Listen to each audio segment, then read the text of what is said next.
It's summertime, and this year the whole Cyber family will vacate their home in hot, stuffy central Iowa to visit Cartoonland Theme Park in hot, arid Southern California. Excited for the trip, the Cyber's eldest son, Dave, posted an update on his social media account. Dave uses the popular social media platform TMI. What Dave doesn't know is that local criminal Burglar Ben also uses TMI to research potential victims. Skimming through Dave's updates, Burglar Ben learned that the Cybers are leaving town. He also learned where they would be going and, most importantly, when they would be gone.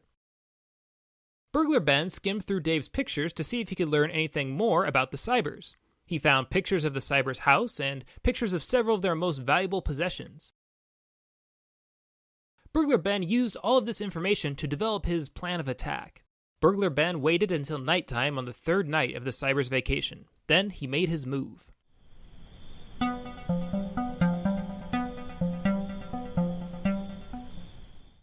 When the Cybers returned, they were dismayed to learn that their home had been ransacked.